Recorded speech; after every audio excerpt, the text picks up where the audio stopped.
নমস্কার বন্ধুরা, নতুন একটি ব্লগে আপনাদের স্বাগত। এখন সকাল ৬টা, যদিও সূর্যের আলো এখনও ফুটে ওঠেনি। আশা করা যায় কিছুক্ষণের মধ্যেই সেই আলো ফুটে উঠতে আমরা দেখতে পাবো। তবে এখন বাসের মধ্যে ব্যাগ রাখার কাজ চলছে, কারণ একটু পরেই আমরা এই হোটেল ছেড়ে বেরিয়ে পড়ব লন্ডনের ক্রুজ পোর্টের উদ্দেশ্যে, কারণ সেখান থেকেই আমরা যাত্রাপথ শুরু করব। এখন আমরা বাসের সিটেও বসে পড়েছি, এবার এই বাসটি ছেড়ে দেওয়া হবে। So bye bye Radisson red hotel.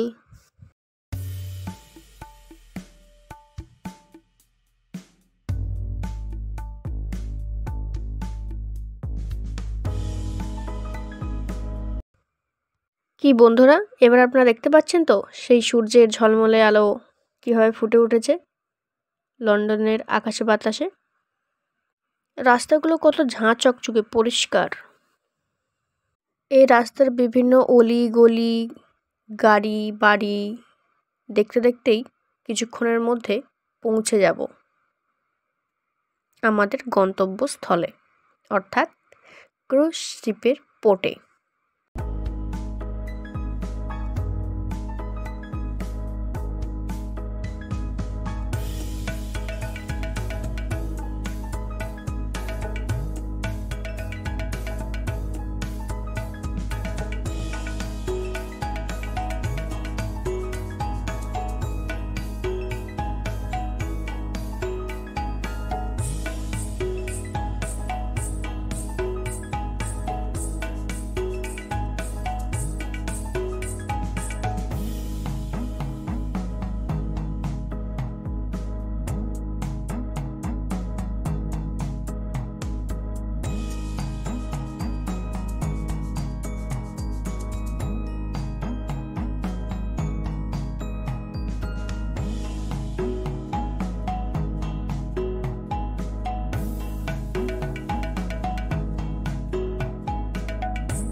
তো বন্ধু, তোমরা এবার দেখতে পাচ্ছ আমরা চলে এসেছি সেই পোর্টের কাছেই।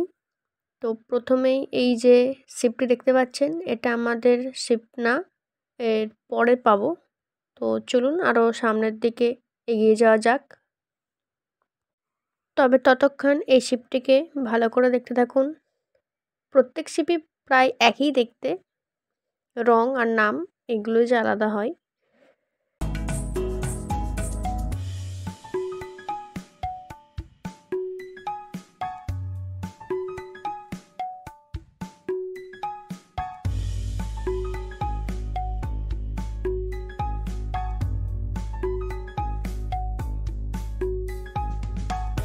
তো চলো বন্ধুরা, আরেকটু এগিয়ে দেখা যাক আমাদেরটা পাই কিনা।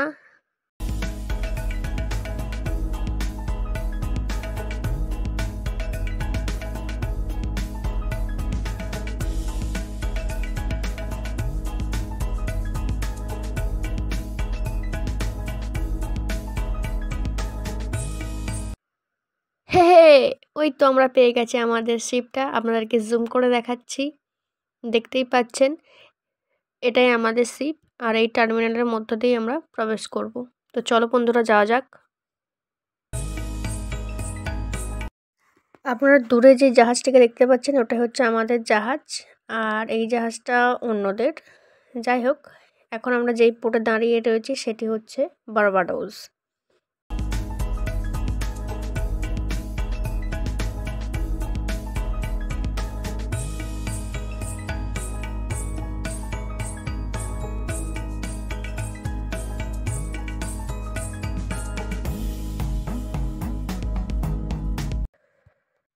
এই বার্বাডোসের পোর্টটার নাম হচ্ছে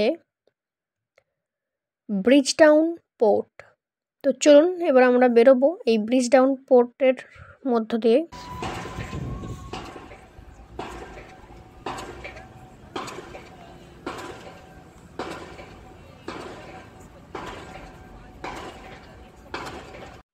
আমরা ওই পোর্ট থেকে টার্মিনালের মধ্য দিয়ে বাইরে বেরিয়ে এসেছি। এই রাস্তা ধরেই আমরা এগিয়ে যাব সামনের দিকে। এখান থেকে প্রায় 20 মিনিটের মতো হেঁটে গেলেই আমরা পেয়ে যাব বার্বাডোসের বিচ। তো চলুন, সামনেই রয়েছে। তো ছোট্ট ছোট্ট পায়ে চলতে চলতে আমরা এগিয়ে যাব।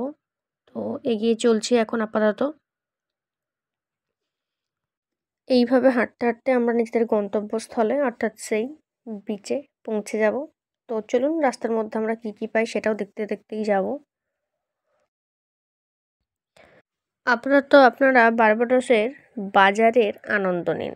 দেখতেই পাচ্ছেন কাপ, পুতুল, বিভিন্ন চুড়ি, গহনা অর্থাৎ জুয়েলারি রয়েছে। পপকর্ন থেকে শুরু করে বসার জায়গা, এখানে সব কিছুই রয়েছে। আপনারা তো দেখলেনই আমাদের শিপটা। তো বাস যেমন প্রত্যেকটা জায়গায় থামে সেটাকে স্টপেজ বলা হয়, এই শিপ যখন যেই জায়গাগুলো থামে সেই জায়গাগুলোকে পোর্ট বলা হয়। এবার যেই পোর্টে দাঁড়াবে সেখান থেকে মানুষজন বিভিন্ন জায়গায় ঘুরে বেরিয়ে দেখতে পারে। কিন্তু এই শিপের মধ্যে যারা কাজ করেন তাদের নামের একটা লিস্ট বের হয়, তারাই বেরোতে পারবে। কয়েকজন যদি এমার্জেন্সি দেখিয়ে ঘুরে বেড়াতে চায় সেটা আলাদা ব্যাপার। এটা শুধুমাত্র 3-4টে জায়গার জন্যই এই এমার্জেন্সির ব্যাপারটা মাথায় রাখা হয়, কিন্তু বাদবাকি সব পোর্টের ক্ষেত্রেই যে কেউ ঘুরে বেড়াতে পারে, শুধু কয়েকটা 3-4 জায়গায়। তো সেক্ষেত্রে আমি আপনাদেরকে ওই 3-4 জায়গা আপনাদেরকে হয়তো আমি ঘুরে বেরিয়ে দেখাতে পারবো না। যেগুলোতে সবাইকেই ঘুরে বেড়াতে দিতে যেতে চাইবে সেগুলো আমি আপনাদেরকে যতটা পারবো সেখানকার জীবনযাপন ঘুরে বেরিয়ে দেখানোর চেষ্টা করব। রিচুদা 7 তারিখে ব্যস্ততার জন্য পোর্টের বাইরে আর বেরোননি। তাই জন্য আপনাদেরকে রোনাল্ডোর বাড়ি, রোনাল্ডোর যে বাড়ির পাশে যে রাস্তাঘাট, সুন্দর যে একটা থাকে, সেই অ্যাম্বিয়েন্সগুলো আপনাকে দেখানো হলো না।